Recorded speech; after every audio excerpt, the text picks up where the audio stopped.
जटाटवीगलज्जलप्रवाहपावितस्तरे कलेवलम्ब्य लम्बिताम्बुजङ्गतुङ्गमालिकां ढमड्ढमड्ढमड्ढमन्निनादमड्ढमर्वयुञ्चकार चण्डताण्डवं तनोतु न शिव शिवम् welcome back in my YouTube channel. વિદ્યાર્થી મિત્રો, ધોરણ 9 ગણિત સંભાવનામાં આજે આપણે એનો બીજો ભાગ લઈશું, જેમાં પાસાને લગતી ઘટના, મહિનામાં 5 વખત કોઈ વાર આવે તે ઘટના, પત્તાના પ્રશ્નો વગેરેને આપણે સમજીશું. મારા ગયા લેસનમાં આપણે સિક્કો ઉછાળવાની ઘટનામાં કેટલા પરિણામ મળે અને એની સંભાવના માટેની વાત આપણે ગયા લેસનમાં કરી હતી. હવે આપણે પાસાને લગતા પ્રશ્નોની વાત કરી દઈએ. પાસાને લગતી ઘટનાઓ. તો વિદ્યાર્થી મિત્રો, પાસા પર 6 અંક હોય. પાસાને એકવાર ઉછાળતા કેટલા પરિણામ મળે એના માટેનું પણ એક સૂત્ર લઈ લઈશું. પાસાને ઉછાળતા મળતા પરિણામો. જેવી રીતે આપણે સિક્કાની બાબતમાં સૂત્ર મૂક્યું હતું 2 ની n ઘાત, જેમાં 2 સિક્કાની બાજુ હતી, n એ પ્રયત્ન હતો. તો એ જ રીતે અહીં પાસાને કેટલા પૃષ્ઠો હશે? 6. તો અહીં આપણે 2 ની જગ્યાએ 6 લખીશું અને ઉપર n, જ્યાં n બરાબર પ્રયત્નની સંખ્યા. ચલો આમાં એક ઉદાહરણ લઈ લઈએ આપણે. સમતોલ પાસાને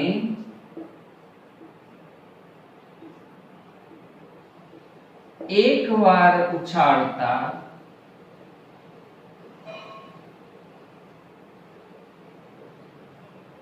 ખાલી જગ્યા પરિણામ મળે. ચાલો સૂત્ર આપણું 6 ની n ઘાત. n એટલે પ્રયત્ન છે, આપણે n ની જગ્યાએ 1 મૂકીશું એટલે 6 પરિણામ થશે. એ પરિણામ કયા હોય? તો 1 આવે, 2 આવે, 3 આવે, 4 આવે, 5 આવે અથવા 6 આવે. આટલા પરિણામ હશે. હવે આની અંદર આપણને સંભાવનાને લગતા પ્રશ્નો આવા પૂછે કે પાસાને એકવાર ઉછાળતા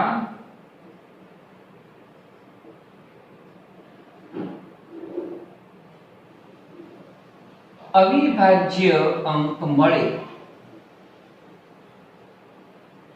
તેની સંભાવના.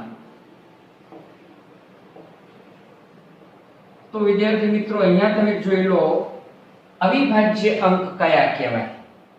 2 ને અવિભાજ્ય અંક કહીશું, 3 ને અવિભાજ્ય અંક કહીશું અને 5 ને અવિભાજ્ય અંક કહીશું.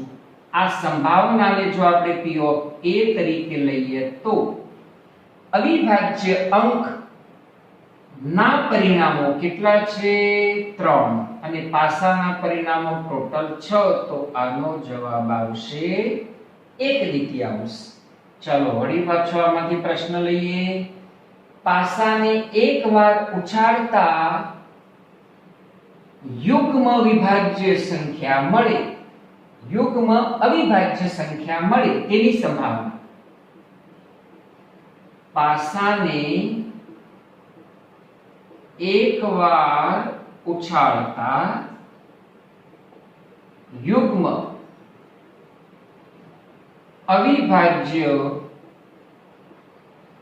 અંક મળે તેની સંભાવના. ખાલી જગ્યા થાય. તો વિદ્યાર્થી મિત્રો, અહીંયા તમે જુઓ કે સંખ્યાઓમાં અવિભાજ્ય હોય અને પાછો યુગ્મ હોય એવો એક અંક છે 2.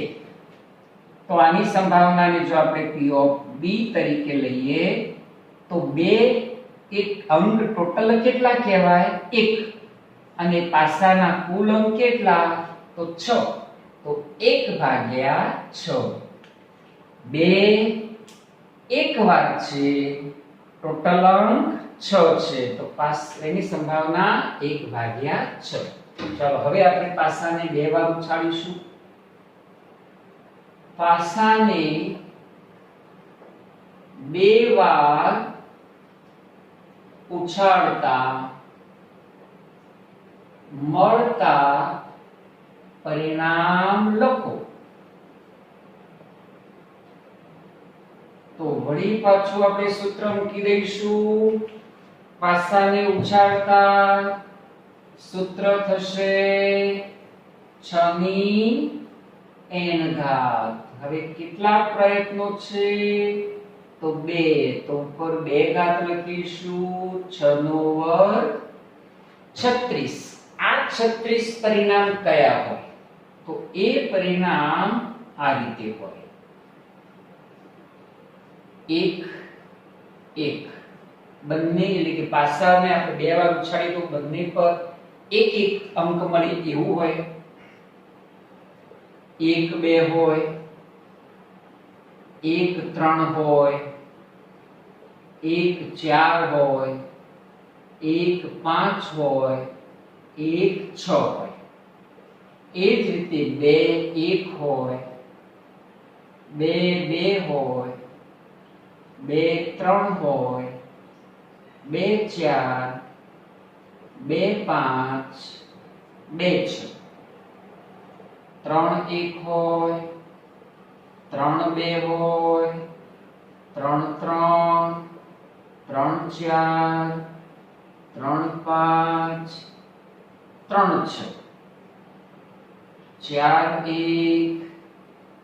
4 3, 4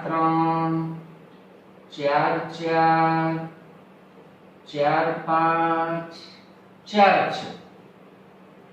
5 1, 5 2, 5 3, 5 4, 5 5, 5 6 અને 6 1, 6 2, 6 3, 6 4, 6 5 અને 6 6. તમે ગણશો તો ટોટલ 36 પરિણામ હશે. હવે આની અંદર સંભાવના આ રીતે આવી શકે કે પાસાને બે વાર ઉછાળતા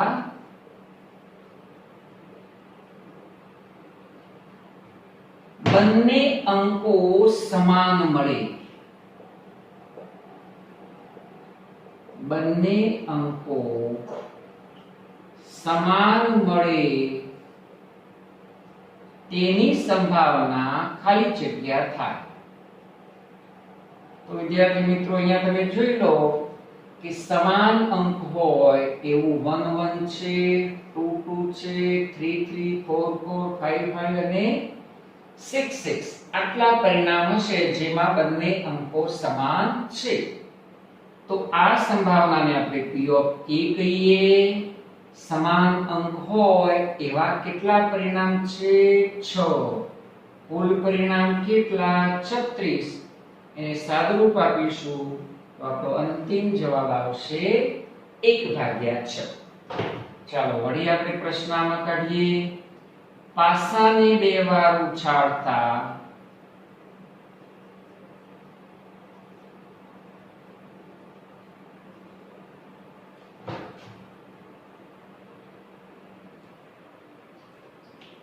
પાસાને બે વાર ઉછાળતા અંકોનો સરવાળો 12 કરતા વધુ હોય. અંકોનો સરવાળો 12 કરતા વધુ હોય તેની સંભાવના. તો વિદ્યાર્થી મિત્રો અહીં તમને ખ્યાલ આવી જશે કે અંકોનો સરવાળો 12 થી વધારે તો હશે જ નહીં. તો કેવી ઘટના કહેવાશે? અશક્ય. અને અશક્ય ઘટના હોય તો એની સંભાવના 0. આમ આ પ્રકારના પરિણામમાંથી ઘણા બધા સંભાવનાને લગતા પ્રશ્નો આપણને પૂછી શકે. આપણને એવું કહે કે પ્રથમ અંક યુગ્મ હોય તો પ્રથમ અંક યુગ્મ હોય એવા પરિણામ એક આખી લાઈન આવી જશે, આખી લાઈન આવી જશે, આ આખી લાઈન આવી જશે. બરાબર? તો 6 તરી 18, 18 ભાગ્યા 36. તો આ રીતે તમને જુદી જુદી રીતે આ પરિણામોમાંથી સંભાવના પૂછે તો તમે કરી શકશો. આ પરિણામ લખવાની રીત યાદ રાખજો. 1 1 1 2 થી 16 અને છેલ્લે 6 6 સુધી આવી જશે. 36 પરિણામ આપણને મળશે. ચાલો હવે આપણે લઈશું મહિનામાં 5 વખત કોઈ વાર આવે એને લગતા પ્રશ્નો.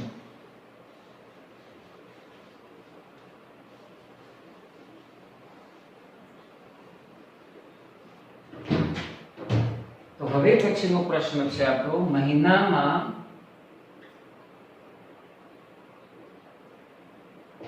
5 વખત વાર આવે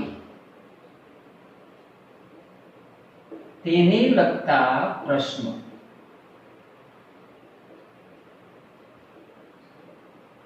તો વિદ્યાર્થી મિત્રો આ સમજવા માટે તમને જાન્યુઆરી થી લઈને ડિસેમ્બર સુધીના મહિનાઓ બરાબર યાદ હોવા જોઈએ. તમે આ ટ્રીક તમને ખ્યાલ હશે કે ટેકરા વાળો ભાગ છે એ 31, ખાડા વાળો ભાગ છે એ 30 લઈશું. અપવાદ રૂપે ફેબ્રુઆરીને આપણે અવગણીશું. જાન્યુઆરી, ફેબ્રુઆરી, માર્ચ, એપ્રિલ, મે, જૂન, જુલાઈ, ઓગસ્ટ, સપ્ટેમ્બર, ઓક્ટોબર, નવેમ્બર અને ડિસેમ્બર. ટેકરા વાળો ભાગ છે એ 31, ખાડા વાળો ભાગ 30. પણ ફેબ્રુઆરીમાં આપણે લીપ વર્ષ ના હોય એવા વર્ષની અંદર ફેબ્રુઆરીના 28 દિવસ લઈશું. લીપ વર્ષ હોય તો ફેબ્રુઆરીના 29 દિવસ થશે. લીપ વર્ષ દર 4 વર્ષે આવે. 2020 નું વર્ષ એ લીપ વર્ષ હતું અને આ લીપ વર્ષ હોય ત્યારે ફેબ્રુઆરીના 29 દિવસ હોય છે. તમે જોયું હોય તો આપણો જે ફેબ્રુઆરી માસ ગયો એના 29 દિવસ હતા. લીપ વર્ષ એટલે જે વર્ષને જે સાલ છે એને આપણે 4 વડે નિશેષ ભાગી શકીએ. ચાલો તો હવે મહિનામાં 5 વખત વાર આવે એની માટેનું પાછું એક સૂત્ર આપણે યાદ રાખીશું. મહિનાના દિવસો માઈનસ 28 અને ભાગ્યા 7. 28 દિવસમાં તો કોઈ પણ વાર 4 વખત રિપીટ થવાનું છે. 7 ચોક 28 કારણ કે આપણું 7 દિવસનું એક અઠવાડિયું હોય એટલે આ સૂત્ર એક બનાવેલું છે. ચાલો આના પર આધારિત આપણે પ્રશ્નો લઈએ. જાન્યુઆરી માસમાં 5 રવિવાર આવે તેની સંભાવના ખાલી જગ્યા થાય.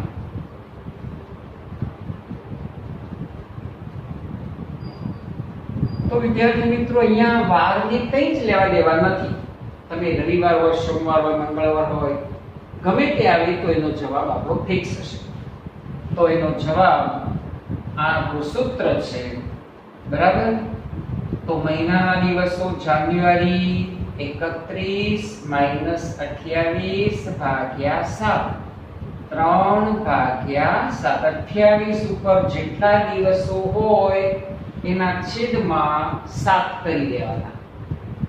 હવે વિદ્યાર્થી મિત્રો પ્રશ્ન થાય આપણને કે 3 ભાગ્યા 7 શા માટે? તો જાન્યુઆરી માસમાં આપણા ટોટલ દિવસ 31 હોય છે. ઉપર 28 ની ઉપર 3 દિવસ હોય. તો જો 3 દિવસની આપણે જોડી બનાવીએ, ચાલો હું જોડી તમને બનાવીને જ બતાવી દઉં.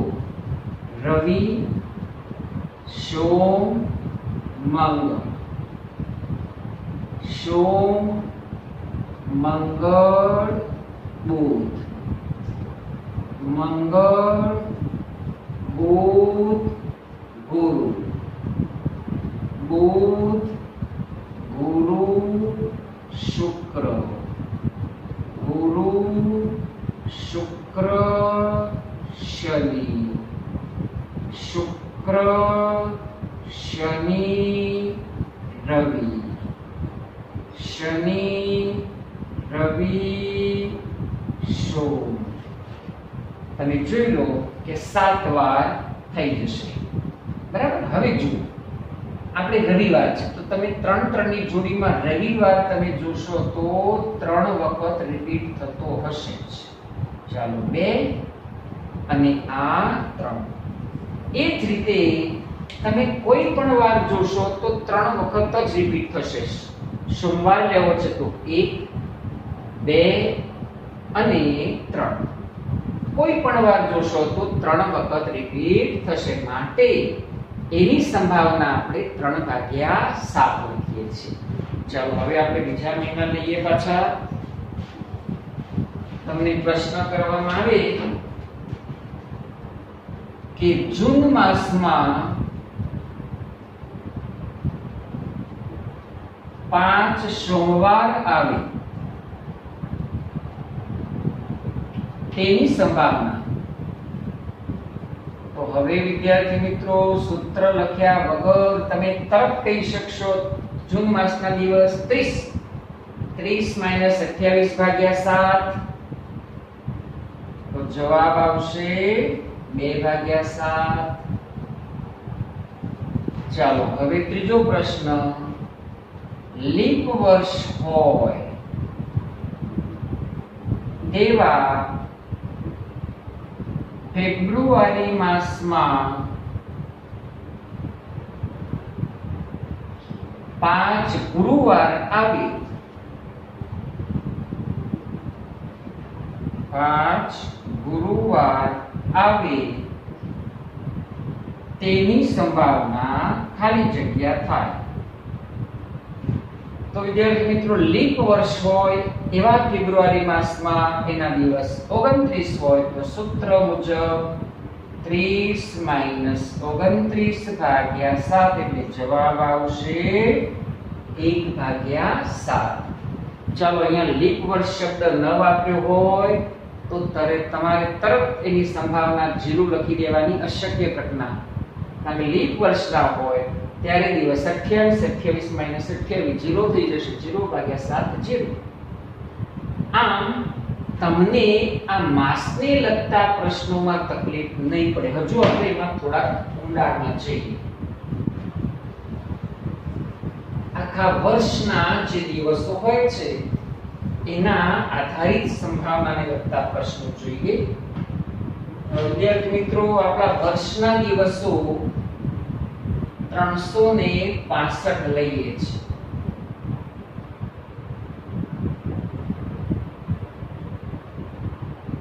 લીપ વર્ષ હોય એટલે કે ફેબ્રુઆરીના 29 હોય. લીપ વર્ષ હોય ત્યારે વર્ષના દિવસો 366 હોય. આખું વર્ષ 52 અઠવાડિયાનું હોય.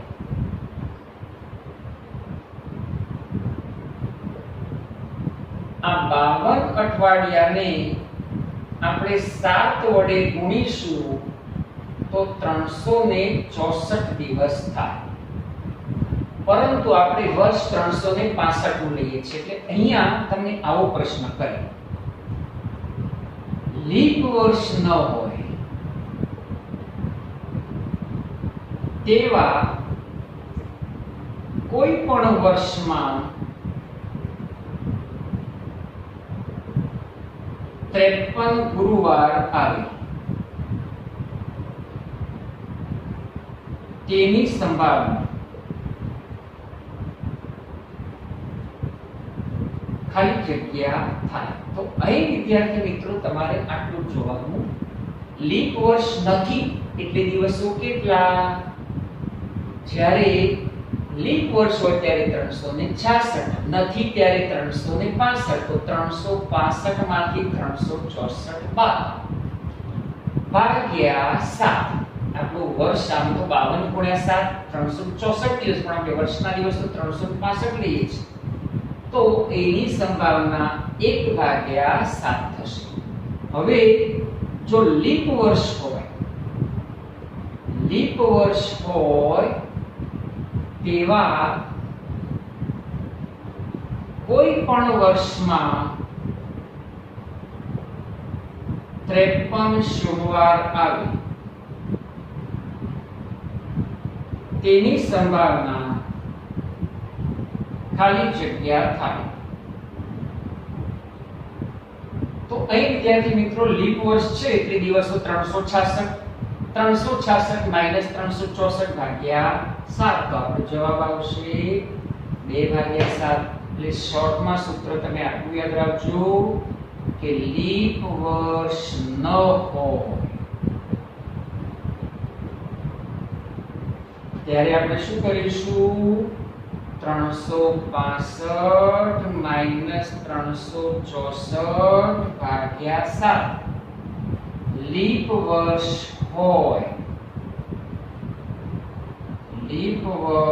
હોય ત્યારે 366 - 364 ભાગ્યા 7. બસ આ બે સિવાય આમાં ત્રીજો જવાબ આવશે નહીં. તો અહીં વિદ્યાર્થી મિત્રો આપણે પાસાને લગતી ઘટનાના પ્રશ્નો જોયા, મહિનામાં 5 વખત વાર આવે એની લગતા પ્રશ્નો જોયા. હું તમને આ પ્રકારના હેતુલક્ષીની પીડીએફ મૂકું એટલે તમે આની વધુ પ્રેક્ટિસ કરજો. આ સંભાવનાને લગતા હેતુલક્ષી પ્રશ્નો એ ધોરણ 10 માટે પણ ઉપયોગી છે. વિદ્યાર્થી મિત્રો, હેતુલક્ષી પ્રશ્નો જે પૂછાય છે એ પ્રશ્નો આપણને ટેક્સ્ટમાં તો આપ્યા જ નથી, એટલે આ સંભાવનાને લગતા પ્રશ્નોની જો પૂરતી સમજ હશે તો મુશ્કેલી પડશે નહીં. હું તમને એની પીડીએફ આવતીકાલે મૂકું ત્યારે તમે એમાંથી જેટલા પ્રશ્નો તમે કરી શકો છો એટલા કરજો, અને જ્યાં તમને મુશ્કેલી પડે ત્યાં તમે એનો મેસેજ કરજો. વિડીયોને તમારા ગ્રુપમાં શેર કરજો, નવા હોય સબસ્ક્રાઇબ કરજો અને બેલ આઇકોન પ્રેસ કરજો. Take care.